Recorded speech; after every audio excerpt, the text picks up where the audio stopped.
Some of it smells really good, by the way. Yeah, I don't know. Maybe it's hula hands. That's right across the Or street. Bar Louie. This episode brought to you by Bar Louie and Hula Hands. Now at the Geneva Commons. Maybe it's Potbelly. Probably not. Do we want to list any other stores while we're at it? Starbucks is right over there. Free advertising. Get your sleep number bed, folks. 1522 Randall Road. You are listening to Chicagoland's finest podcast. The all-new Culture Cast begins now. And welcome back to the all-new Culture Cast for another edition. I'm Nick. I'm the Kiwi. And we're here today to discuss the latest season of 90 Day Fiance Happily Ever After. I believe this is season 4. And the Kiwi and I have been steady watchers of 90 Day Fiance in its various incarnations. But we've kind of settled on the Happily Ever After as our go-to one that we stick with. There's just so many spin-offs. And as you guys know, we recently had a baby. And the first time around, we probably watched a lot of TV, but the second time around, we have a 202. 202. It's been a little bit more challenging, and even if the TV's on, usually it's too loud for us to actually watch TV. So it took us longer to watch the season than what it should have, and you know, we're a few weeks behind, but not too far. No, and also kid number 2 has a nasty case of colic, which is tough to deal with if you're trying to watch something on the television. So if this recording, this episode sounds a little weird, it's because we're actually outside in a common area in the Geneva Commons. We decided to, we actually have a childless night tonight, so a couple of our friends are watching our children. So this is how we spend our time. This is how we spend our time, yeah. So if it sounds a little weird, or you hear people talking, or you hear completely copyrighted music playing in the background and coming from a store, that's the reason why. So there you go. Getting that out of the way in case our regular listeners like, this sounds weird. So I guess let's move into one of our topics, general topics. What have you been watching? What have you been watching? Kiwi, what have you been watching? Well, on maternity leave, I've actually been, the show I probably watch the most, like, during the day when it's just me and the baby. I've been watching a lot of The Middle. I never watched it consistently while it was on, but if it's been on in reruns, I've been watching it, and Freeform shows a lot of it during the day, so it's a fun family show. I don't have anything against that show. I can't get into it the way you can get into it. I don't know if that's the way that's not the way to describe it, but I like the show, but like I wouldn't like seek it out necessarily. Compared to like say a Goldbergs, which I really connected with right away. If The Middle ever comes to, like, say, Netflix or something, I would definitely watch it from start to finish. You know, I was watching a lot of Friends in the middle of the night when I would have to get up and breastfeed, but she hasn't been waking up as often, so I've kind of, like, dwindled on some of my Friends episodes. So, I got a question about that. You started Friends in, let's say, late May? Mm-hmm. And right now it's the beginning of August. What season are you on in Friends? I'm season 8, maybe midway. So within about a 3-month time span, almost, you've powered through almost 8 seasons of Friends. Yeah. Okay. You make me feel guilty. No, I'm just, it's the joys of parenthood. Well, I mean, like, it's a 20-minute episode, right. And, you know, when she's up for 2 hours in the middle of the night, it's easy to watch, you know, a couple episodes. I don't have to defend myself. I'm not I'm not attacking you. I'm not attacking you. I guess there's some things that we both have been watching. We've been watching the latest season of American Ninja Warrior, which we've always been interested in. I love that show. Yeah. Nick and I are definitely not athletes, but it's fun to watch the show. Everyone cheers each other on. Like, no one roots for people to fail. You know, it's heartwarming, and it's like, yeah, they can do it. Mm-hmm. And I think this is the first... We started watching the show when we had baby number 1, because it happened to be on random times during the day, so it's good to put on the background, because you don't need to sit down like a TV drama and watch it. You can kind of watch bits and leave and come back, and you're not really missing out on anything. But this has been the first season we've been watching kind of all the way through from beginning to end, and it's easier to follow through with all their different, not necessarily rules, but players, like their, or contestants, I don't know what the right term is, but like you see like someone in one episode, oh, I like them, I want to know what they're going to do next time, and then you follow them through, or when they get wiped out or something. So it's been enjoyable. I think we're, the season, I think we're caught up, aren't we? Yeah, we're caught up. Yeah, we are caught up. They're doing city finals right now. Yeah. So they passed the qualifying, then there's city finals, and then it's national final. Yeah. So, as for me, what I've been watching, the other day when I was watching the kids, I had needed to put something on in the background. When you were babysitting? Yeah, when I was babysitting. That annoys me. When people say, "Oh, so you're the babysitter today?" I'm like, no, I'm the parent. I'm parenting. That's what I'm doing. As a follow-up to a couple weeks ago when I watched Halloween 2... you were watching those, weren't you? I was. Number 3 was also happened to be on demand. So I'm like, all right, I'll watch number 3, which I'd never seen before. And a lot of people dump on number 3 because it's the Halloween movie without Michael Myers in it. Oh, it is? The Halloween films after number 2, they intended to become an anthology series, so each one would have a different storyline, just all connected to Halloween somehow.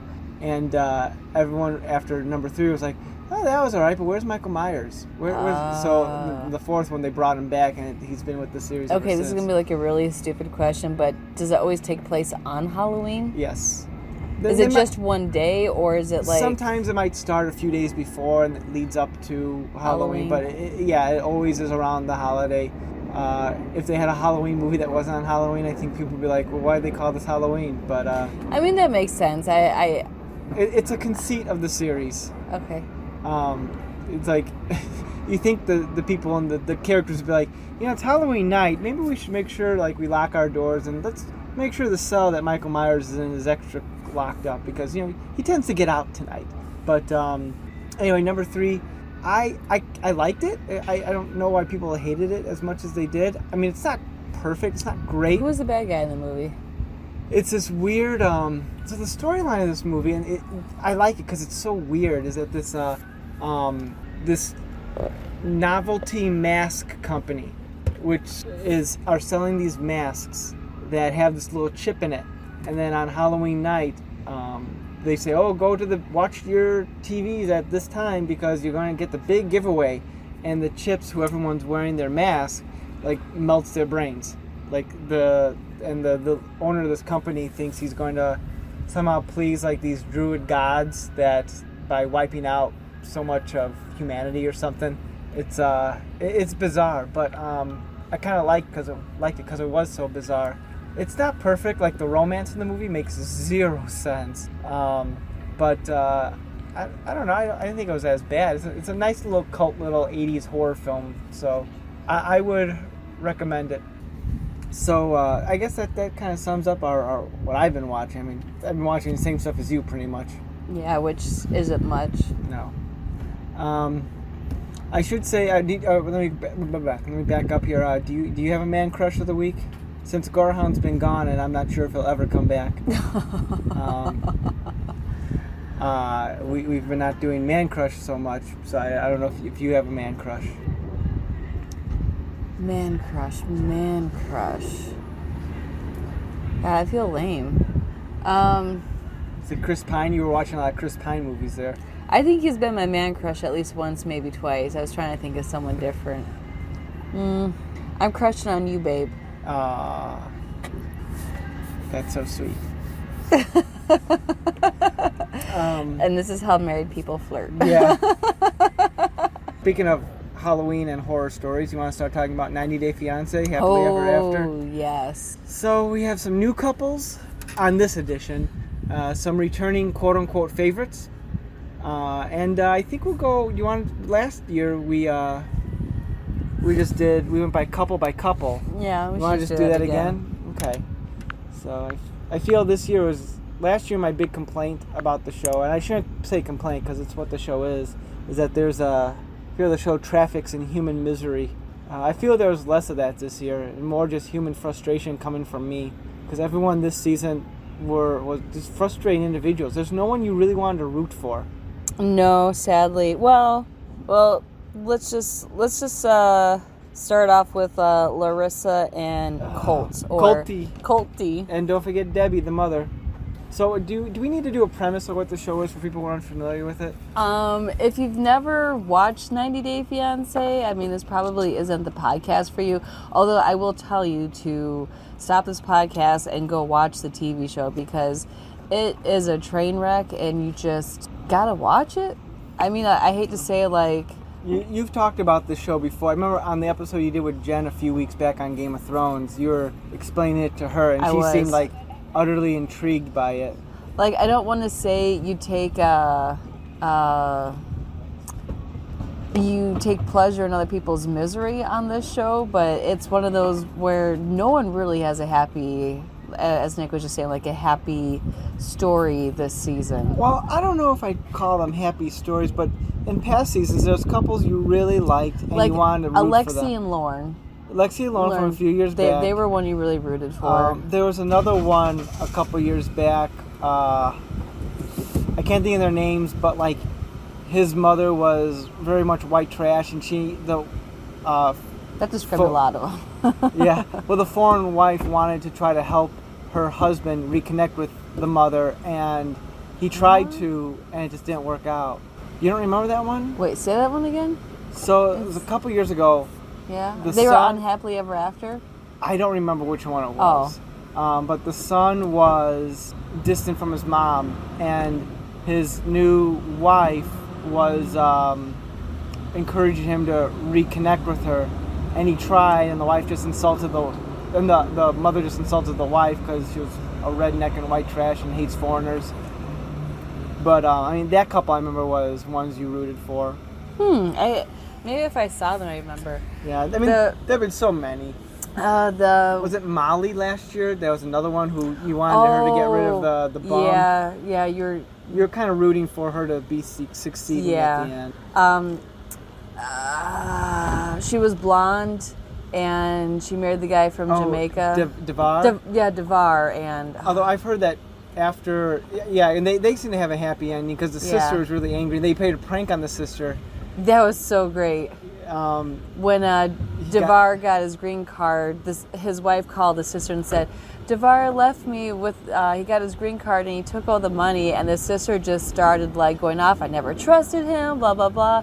And Devar is sitting there, next to his wife, just laughing. But apparently, I've not seen it myself, but apparently they've had problems since that show.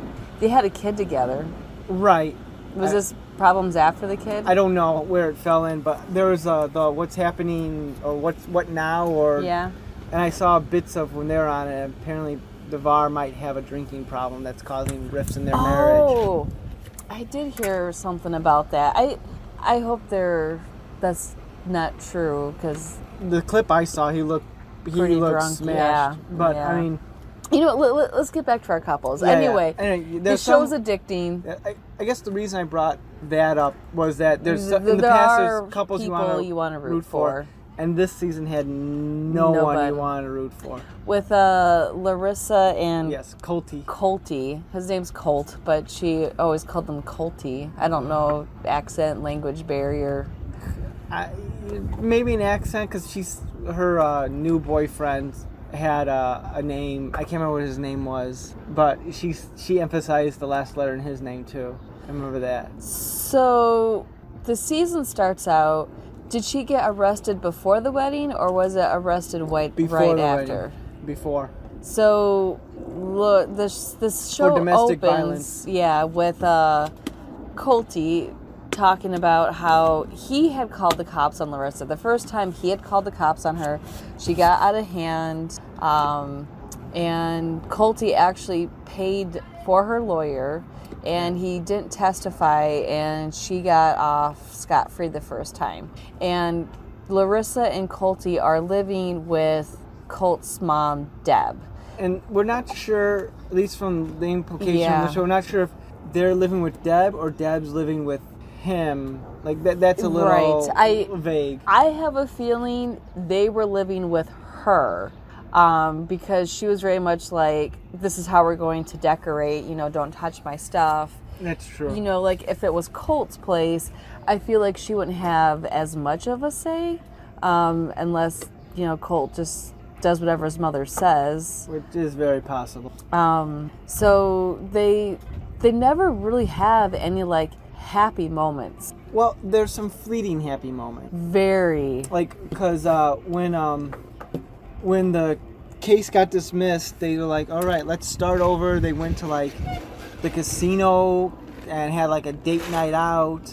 And that was the only time you saw them happy. Yeah. Because if you're familiar with, like, 90 Day Fiance, any of the shows, whenever they show the couples, they always show the, like, little clips of them, like, looking happy or looking sad. And before their storyline starts, you kind of know, like, where's this going? Like, they're angry, they're sad, they're happy, and most couples always had the angry, like, sad, look on their faces. And yeah, there was only one episode and a brief bit where they actually got along and they went out for date night. Otherwise, they're always fighting with, like, Deb, and, Larissa's calling Colt a mother's boy, and You fat pig! Yeah, I don't quite understand. I mean, and also, Deb drives them around. Like, I understand why Larissa can't drive. She probably doesn't, have a license to drive, but, like, it seemed like you were under the impression that Deb picked up Colt to and from work. My guess on that, and this is just speculation, is that they only own one car. Right. And maybe, like, for simplicity, based on their schedules, it was just easier if Deb had the car during the day. Because you've seen times where Colt was driving, too. So, and then at the end of the season, Colt bought a new car. Yeah. So, I don't know about that, but, like, there are times where, like, Larissa is getting along with Deb, and then there are other times where she's just ready to kill Deb. Like, Deb is fed up with Larissa. I don't blame her. Larissa has a lot of signs of bipolarism. Like, she's happy and then angry, and like, during the season she's arrested 2 more times. So the second time, we don't know who actually called the cops the second time, because she had, like, locked herself in the bathroom, and she was saying, now this is also unclear, because she was trying to say Colt took her phone, but supposedly she was posting online that, like, Colt was doing something to her or something. Right. And so someone did call the cops, and they first arrested Colt, and he was handcuffed for a while, but then they actually unhandcuffed him, and went and arrested Larissa and took her in. Yeah, and, like, Larissa's saying, like, oh, that only happened because he's a smooth talker. No. Cops don't care about smooth talking. Mm-hmm. If they think you did something wrong, they're going to haul you in and have whoever deals with that deal with that. So, something with that storyline, there's a lot of things I think we were not privy to that happened when the cameras weren't rolling. Because there's a big implication that Colt acts differently in front of the cameras than he does when the cameras aren't rolling. And you kind of see that come out a little bit during the tell-all when he can't keep himself in check as much. Because during the show, he's always acting like, oh, I'm trying to do things right, and I'm trying to be a good husband. Well, and then he turns out to be, like, kind of an a-hole at times too, like. Right, but I don't know. I mean, Larissa brought her new boyfriend on the show, which was kind of like a slap in the face to, like, Colt. Oh yeah, that's true. I'm not talking about that. I'm talking about, like, when he was kind of acting like a jerk to, like, the other contestants, the other couples prior to, like, during the tell-all, he gets into it with Chantel, which, I think Chantel, based on how it's edited, Chantel kind of started the fight. She started the fight, or started to, like, smack at him, and he gave it back to her. But good day. But that presentation of him being, like, giving it back to her, him acting kind of all flippant, is at odds with how he acted earlier in the season when the cameras were rolling with Larissa. So, I don't know. Basically, their story ends up in a divorce. They get divorced. She gets arrested again. She gets off Debbie again. called the cops the third time, and I think they were going to testify, but then they actually, I think they did a plea deal instead, and I think she just got off with community service. Yeah, something like that. She didn't actually get, like, any jail time, and she didn't get deported or anything, and, yeah. And, you know, she has 2 kids that she left behind in Brazil. Yeah. Which, is that where she was from, Brazil? I thought it was from Brazil. Now, I know she wants a better life for her kids. She ain't acting like it. She's not acting like it, and, like, I can't imagine, like, leaving my kids. Like, at what point was, like, she going to bring them over? And I think there's 2 different fathers. I think each father had, like, their kid or something. Yeah, that's what it was implied. I mean, Larissa strikes me as a type that's me. I'm going to do what I need to do for me, and I don't know. You know, she looked completely different without makeup on. Uh-huh. Kind of like Pamela Anderson. I mean, she's really toned down how much makeup she wears now, so if you saw her without makeup versus her makeup now, it wouldn't look as, odd, but, like, back in the day when, like, Pamela Anderson, was, like, on Baywatch, and, like, she would just, like, coated with makeup on. Right. Then when you saw her without makeup, you're like, dear God, is that the same person? I know. I mean, Larissa's the same way. I can't help but wonder if Larissa was a guy, if she would have gotten the same treatment from the courts, or if they would be like, no, you're deported, go back right now. I don't know. I mean, I was talking with a similar idea with my friend Will, who is a lawyer, and we were talking about something else. I can't remember what the case was, but it was something, and we talked about a little about gender, and he said that, like, in the eyes of the law, not traditionally, but generally women have judges and sentences are more lenient towards women than men. Oh, well.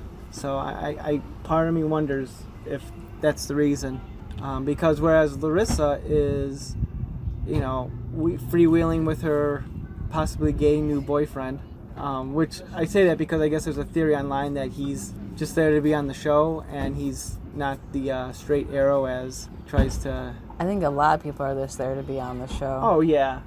I am curious how much it pays. I'm sure it's like a few $100s. Oh, wait, wasn't it? Did I read once that, like, it was like $1,000 with the implication that, like, it was $500 for each person, but they couldn't actually pay the foreigner? I don't know. Yeah, that sounds about right, but... Someone please write in and tell us if anyone's actually ever listening to this podcast. Because, like, let's compare it to another one of our couples, Jay, who allegedly is sitting in an ICE deportation. Wait, we're not on that couple yet. Are we moving on? We don't have to. I was just using a comparison, like Larissa, who got arrested 3 times, versus Jay. We don't know if he's actually... There was a rumor that he was in an ICE detention cell. ICE detention cell. I mean, if anyone deserves to be there, it's Larissa, but... Well, let's just move on to that couple then. Jay and... I don't remember what her name is. Obnoxious twit. Ashley. Oh. Can I talk about this one? Because I have lots of strong feelings about Jay and Ashley. Okay. As you know, when Kiwi and I watch the show, we often pause it to vent or comment on the things that are going on. Yeah. So Jay and Ashley is what, 33, 34? I thought it said 32. 32, okay. She's in her early 30s. Jay is 19. Ashley also has kids. Yes. With it. 2 different dads. I think there's different dads. Yep, 2 different dads. Never been married. Not married. Up until this point. And doesn't have custody of her kids, which, not the state. Do we know that she doesn't have custody of the kids? Because we know the fathers didn't want... The stuff I read online suggests that she doesn't have primary custody of them. Wow.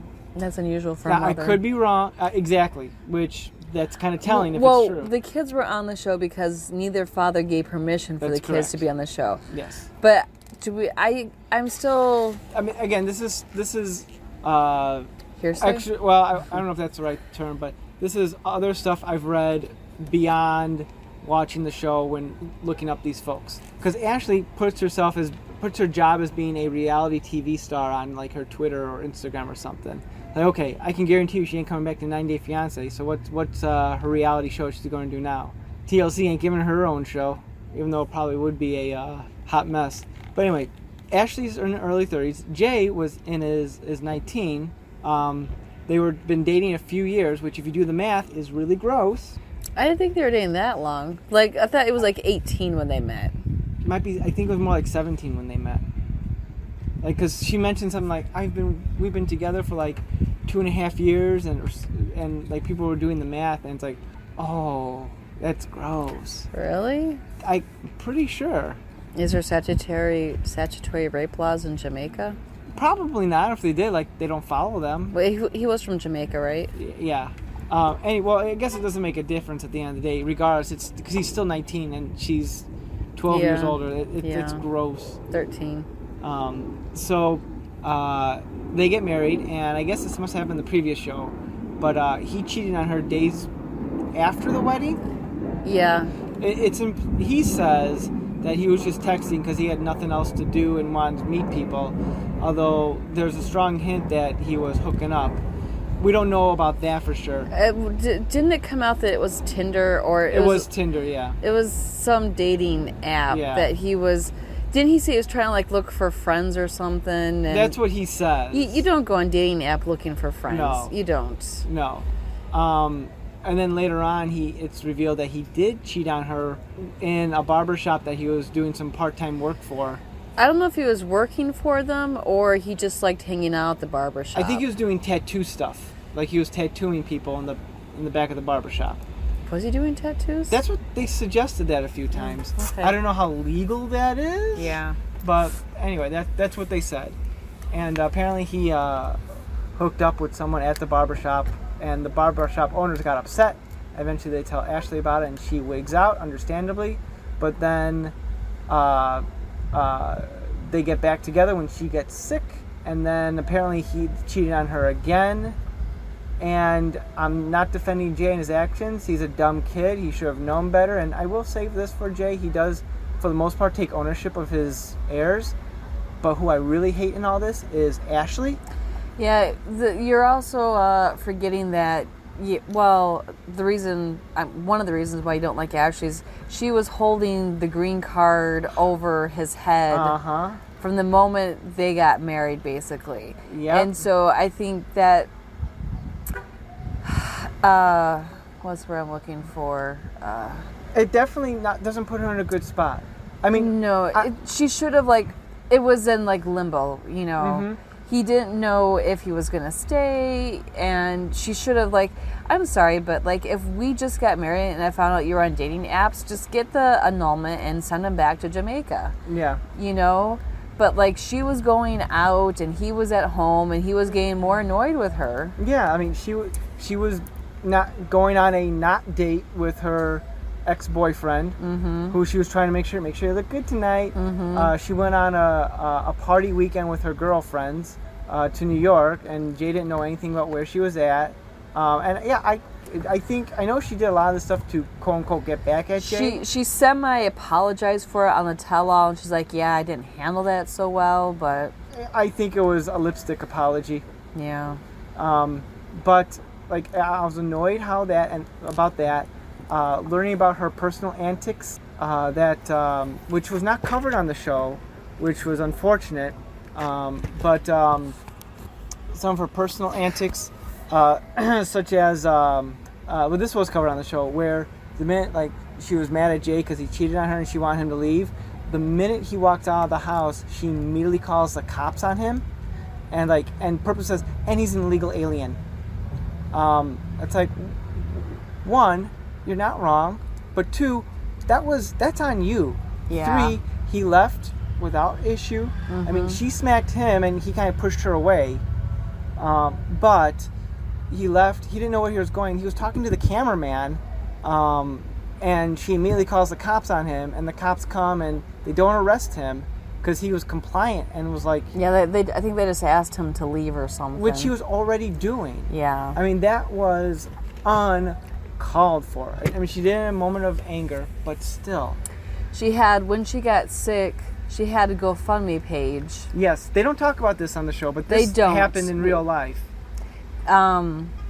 She did get sick. She was in the hospital. Yeah. And I guess shortly after the GoFundMe page had started... Because she needed help paying her medical bills. She needed help paying her medical bills. There was photos posted of her in nightclubs. And she said, no, that wasn't me posting that. It was my publicist. And then people are like, wait a minute. You have a publicist, but you can't pay your bills?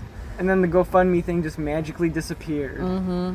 Oh, I hate her so much. And, apparently she was apparently kidnapped and sexually assaulted in, like, late teens or something like that, which I feel sorry for her. I'm sure that kind of explains some of her, what she does right now. Her actions right now because of that trauma, but still, it's like, oh, you are a garbage human being. Yeah. I mean, I don't want to defend Jay because what he did was bad, but at least he somewhat took ownership of it right away. He tried to make things better, and I just think she ended up wanting to use him and toy with him, and I hope I never have to see her face again. Let's move on to Andre and Elizabeth. Don't terrorize me with your pregnancy. I will say, like, they probably have the best quotes of this season. Other years, I think Chantel and Pedro, their storyline had some pretty good quotes, but Andre was pretty special. I drive better than you. Don't respond to them. Like, here's the thing about Andre and Elizabeth. Libby, as she's called. Libby. So Andre came here from Moldova, and he hasn't found a stable job.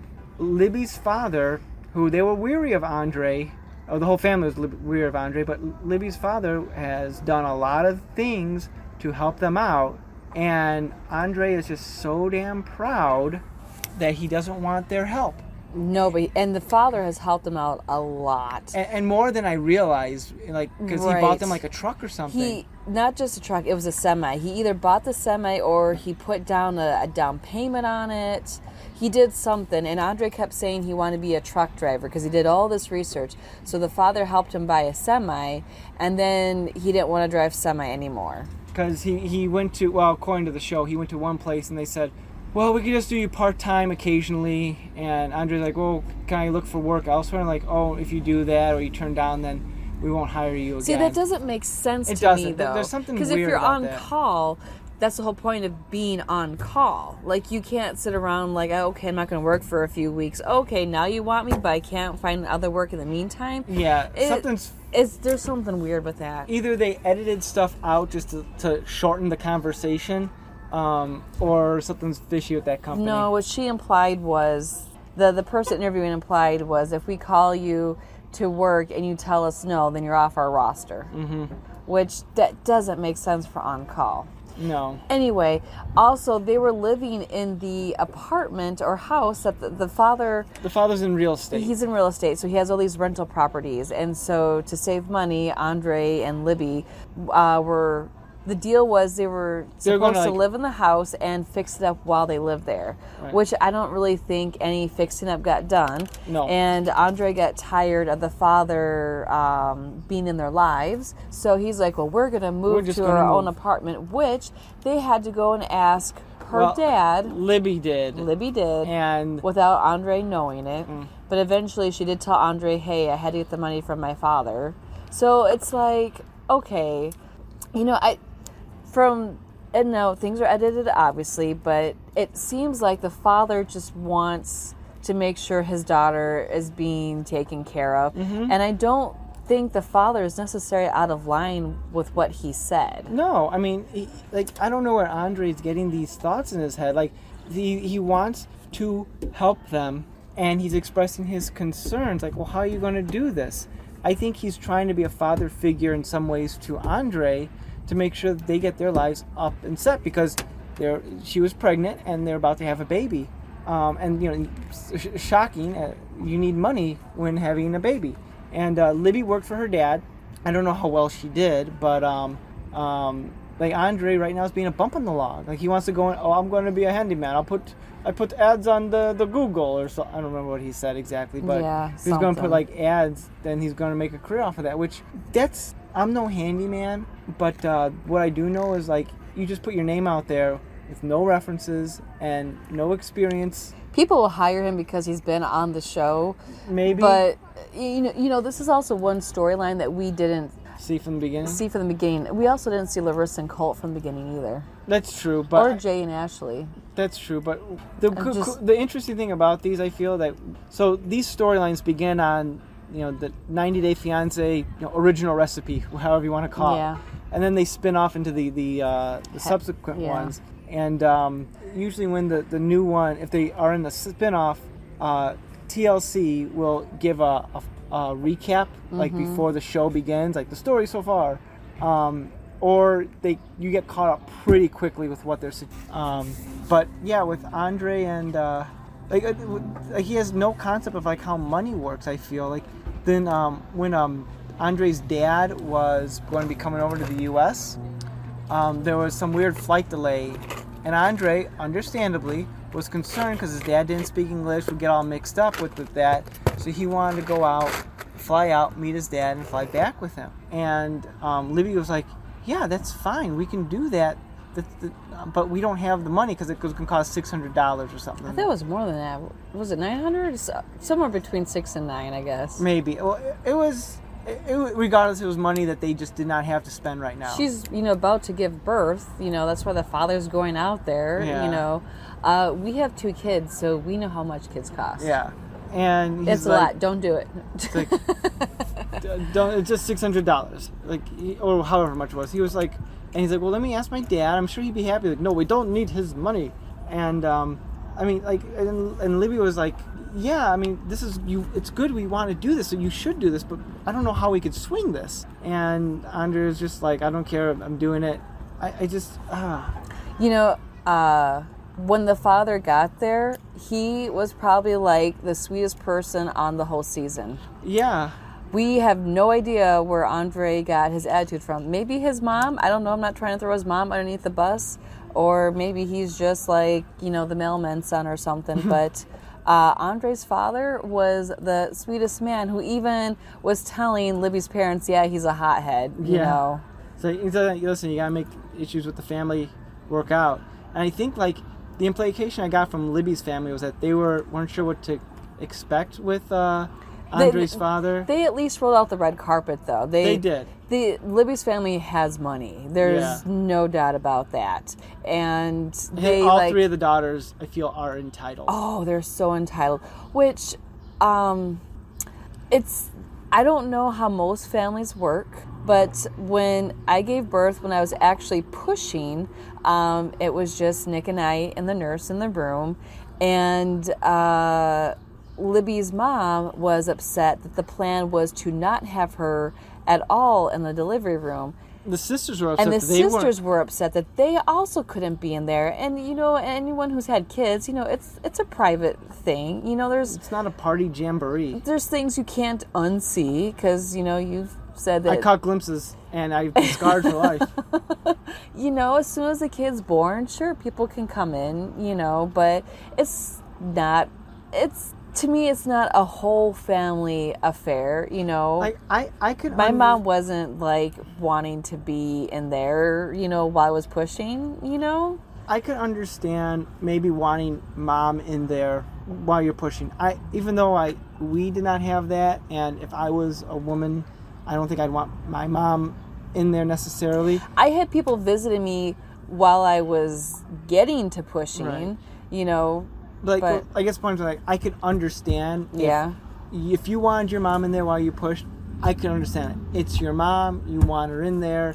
I get the logic. Yeah. But the fact that the sisters seemed offended that they were not allowed to be in there, it's like, no, there's no reason for you to be in there. No, and it turns out though that she was like in labor like 30 hours or something. It was a long time. She wasn't, getting there. And I think at 4 a.m. or something, they called Libby's mom when things started like getting along. And she's like, I want my mom. So the mom ended up being there when she actually did give birth. But, you know, up until that point, they're all like, we're not allowed to be in the delivery room, blah, blah, blah. I was just like, well...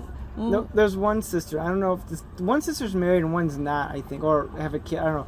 But Andre does not get along with the sisters. And honestly, the sisters, especially one of them, I feel deliberately antagonizes Andre. Oh, she totally does. She tries to push his buttons. I don't like her. I mean, I think they're probably all born with silver spoons in their mouth, you know. Our girls won't be, but... But, you know, they have this sense of entitlement, and, you know, not them defending Andre, but, you know, it's not helping, you know, the relationship. No. But, I don't know. He needs to get over his pride. He needs to get that people are not out to get him. They just want to make sure that he has a thing. Like the dad Take even offered after him your dad. The Libby's dad even offered him a job, and he's like, no. It's like, dude, even if you're not thrilled working for your father-in-law, take it until you find something better or find something else you want to do. I mean, it's money. Don't terrorize me with your pregnancy. Don't terrorize me with your pregnancy. He actually said that, folks. Yeah, and you know, I've joked with Kiwi that if she hadn't given birth yet, I would have gotten her a T-shirt with that quote on it, because it's hilarious. All right, moving on. Let's do probably our least favorite. Pao and Russ. Yep. I'm sorry. This will be a short conversation because I'm tired of them. I don't want to keep talking about them. They've been on every season. They've been on every season of the Happily Ever After so far. They're running out of things to say with them. They really are. They don't get along. They never have any happy moments. And last season, the whole shtick was she had a miscarriage, and they didn't really want to talk about it, you know, and that caused fights between them.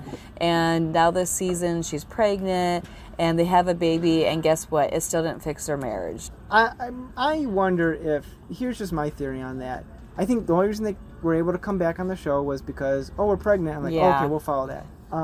I don't think their marriage is as bad. I don't think so either. I think they're just trying to manufacture drama for the sake of the show.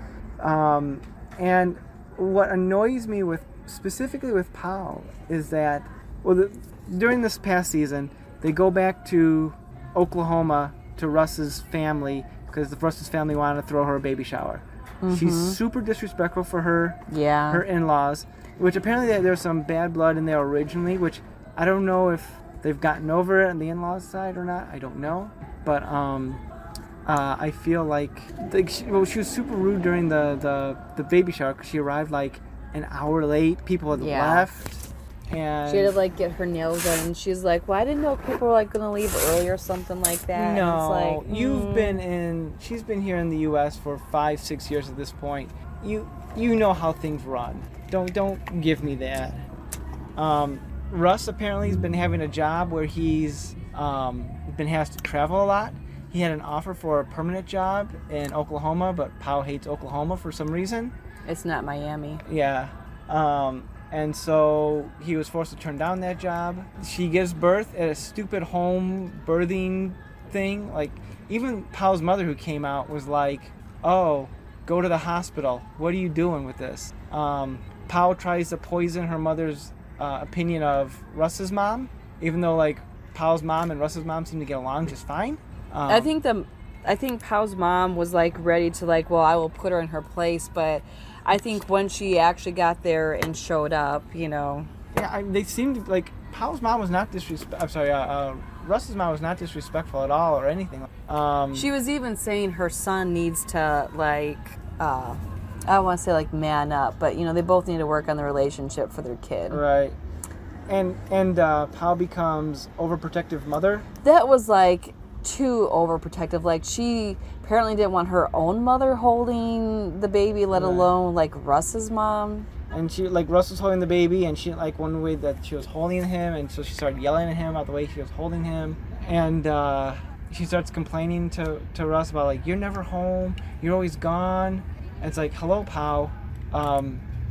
You need money to have a baby, and right now you're not working, and Russ needs that money, or Russ needs to get that money. So you can't.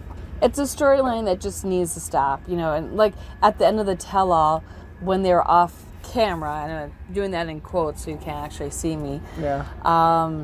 she's like, I just don't know about our marriage, and it's like, oh, come on. Like, I don't even want to keep talking about Russ and Pow. They annoy me so much. I hope they are not back in season 5 of this show.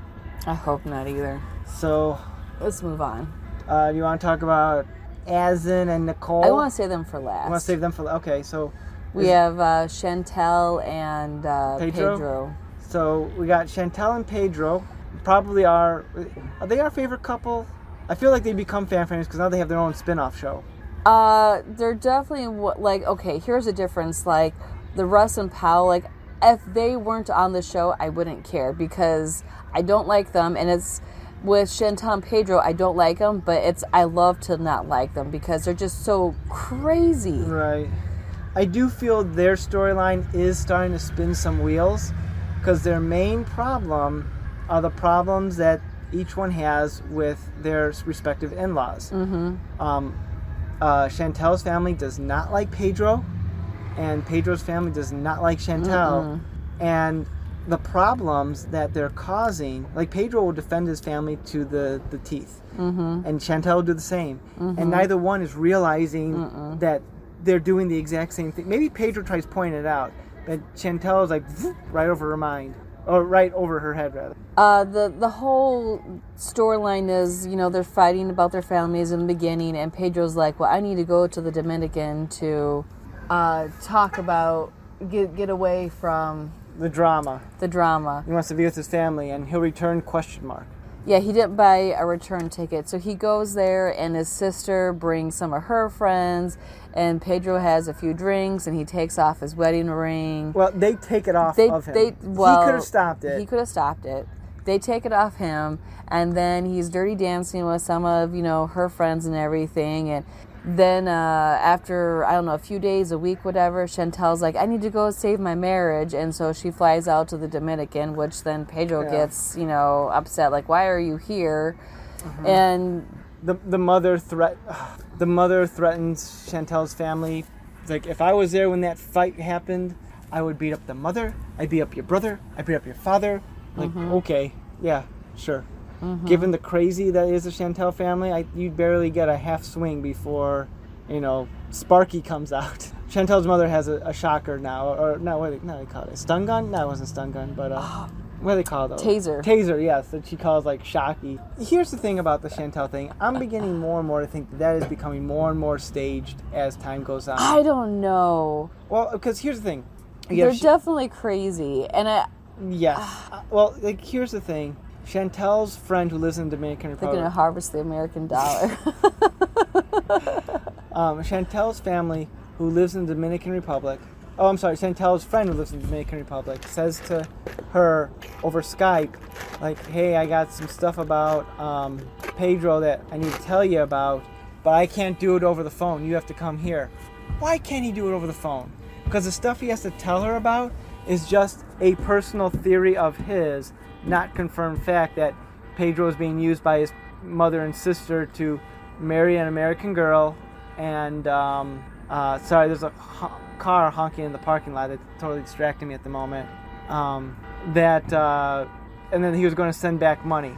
So there's and they treat that like fact. Supposedly Pedro doesn't realize that he was being used by his family, right. That it was a setup, which Chantel's like, well, joke's on them, we fell in love, Which I honestly believe Pedro does love Chantel. Yeah. I just think he has, I wouldn't say a temper, but he holds a grudge and can't see beyond the perfectness of his family. Mm-hmm. Even though his family, especially the sister, is garbage. Although Chantel annoys me, because there were a couple times where Chantel tried to meet with the mother, tried to meet with the sister, and especially with the mother, the mother was trying to let's have a dialogue, but instantly Chantel's gets in defensive, I'm in your face mode. Good day. Like there's the family, and now they have their own spin-off, which apparently Chantel's sister has a mysterious boyfriend that they don't know anything about. Who's been around for 5 years, but they don't know anything about him. And dun, dun, dun, there's obviously something up with this boyfriend. Are we going to watch the Family Chantel? Yeah. Don't be too enthusiastic. I mean, like, the family's crazy, but, like, I want to know. Like, if Russ and Pow had a spinoff, I would not watch it. I'd watch paint dry. Yeah. The mother I love on the tell-all, which this tell-all was incredibly disappointing because I felt in previous years the couples were sniping and commenting more on one another, but this year I feel there wasn't really that at all. If there was, they edited it down and out. But I don't know. I missed the sniping and everything because I feel like with the I can't remember. I lost my train of thought. What was I talking tell-all, about? they're sniping. Like, I feel like they're bringing a lot more comments that could have been made back and forth, especially at the Family Chantel. You want the cat fight. You want the cat fight. But anyway, not remember what I was going to say. One thing I did like about the tell-all is that they brought in Chantel's parents, and Chantel's mom on the tell-all is hilarious because, and I don't know if someone's writing her dialogue and she's just bad at repeating it, but she has this, I don't want to call it an accent, but she puts on this persona, like, trying to be, like, reserved and brought in, like, hello, welcome, Pedro. We are trying to make sure Chantel is well. And here is a quote by Albert Einstein. Oh, yeah, that's right. And she's done that 2 years in a row where she, like, quotes some random thing that makes no sense. It was just some random quote that didn't even, like, apply to, like, here's what you can take from this quote, you know. Yeah. They're cray-cray. Now, we did not watch the live episode this year. Because remember the live episode last year was just nonsense. That's true. Yeah. Stupid.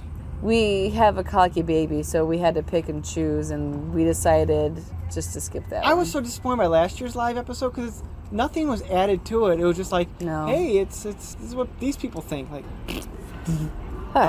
but let's move on. All right, let's move on to the biggest train wreck of all.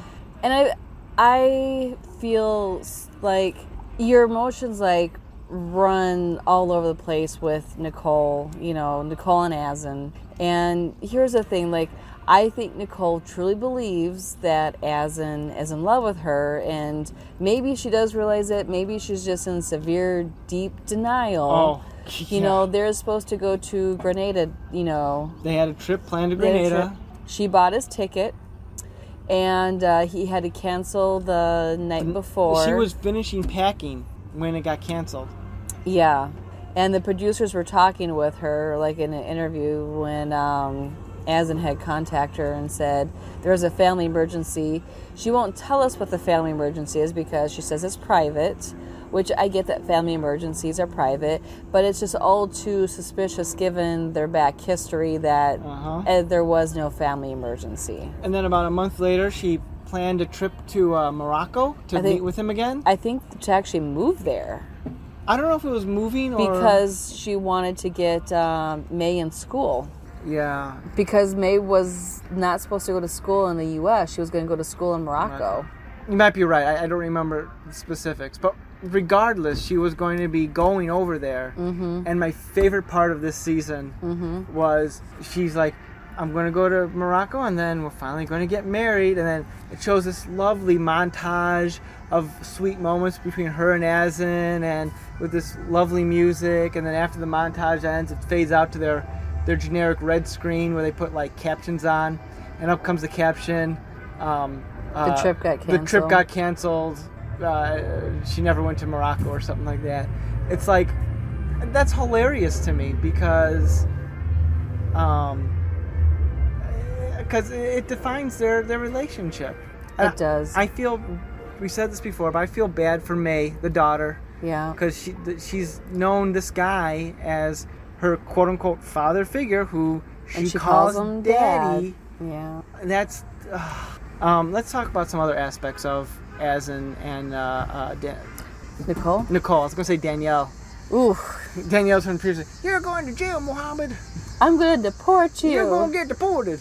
But Asin has been dropping things off, like dropping out of sight with her. But supposedly, we don't know if this is true, because I'm sure a lot of nutbags online email these people.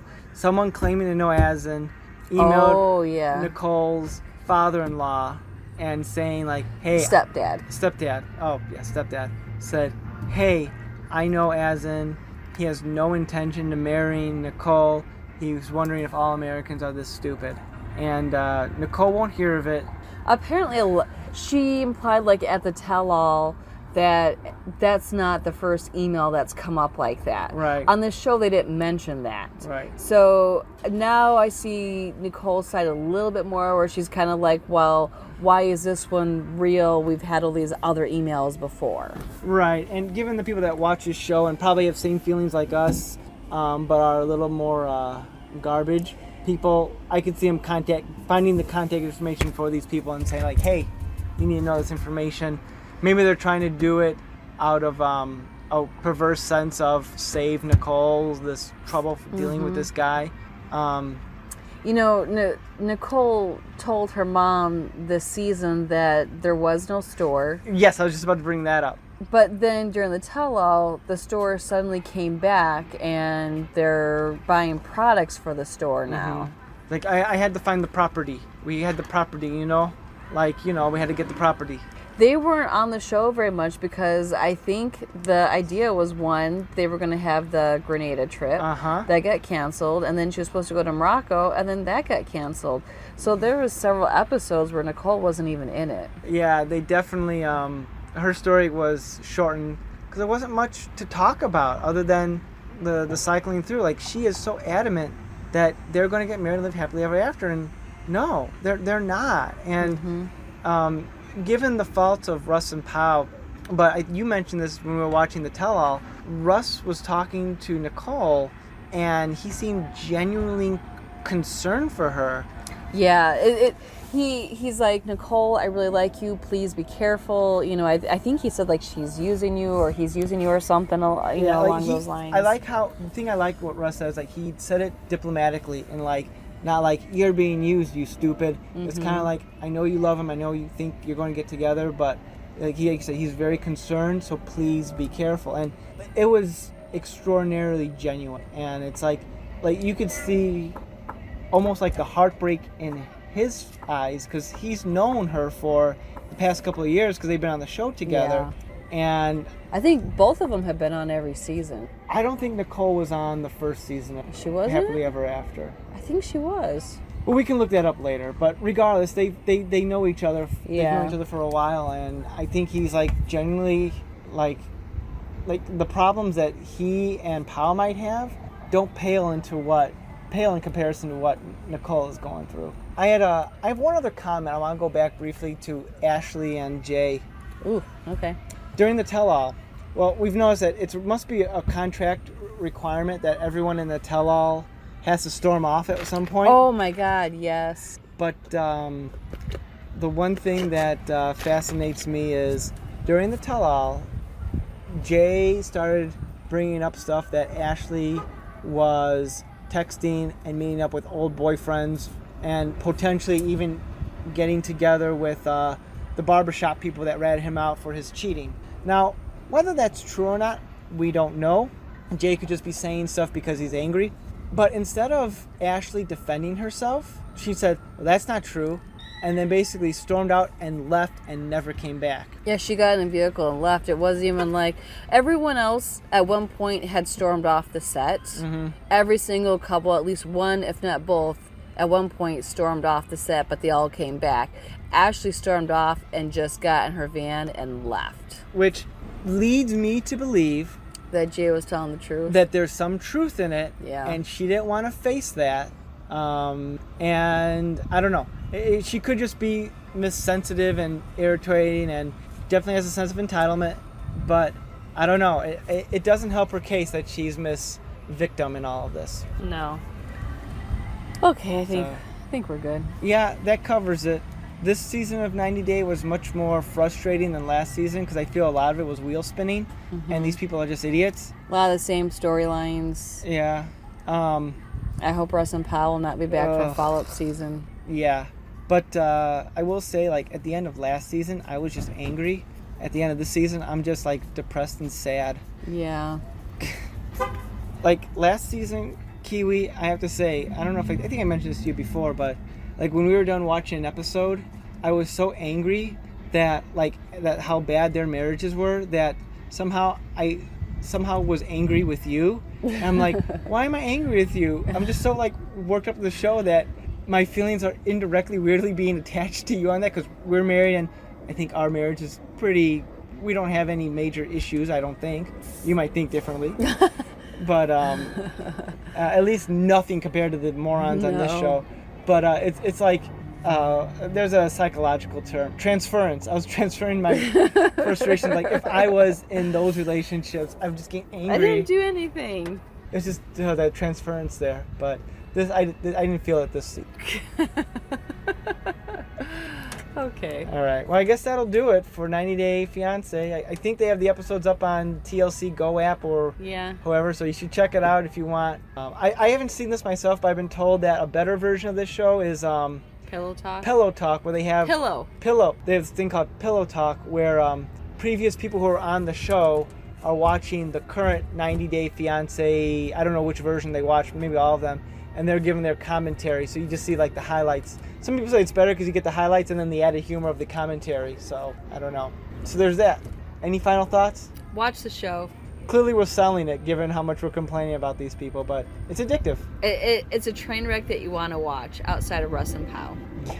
Just want to fast forward through theirs. All right, I guess that'll do it. I'm Nick. I'm Nikki. And this has been the All New Culture Cast. We'll see you next week, or see you sometime soon. I don't know what our schedule's like from here on out, but see you in our next episode. Bye, everyone. Bye. You've been listening to the All New Culture Cast, where every episode is all new. Check out new episodes and our back catalog at allnewculturecast.libsyn.com. We could also be found on iTunes. The All New Culture Cast, a saltwater production, copyright 2019. Thanks for listening. Yeah, so that's about it. I think Kiwi just dropped her beer bottle cap there.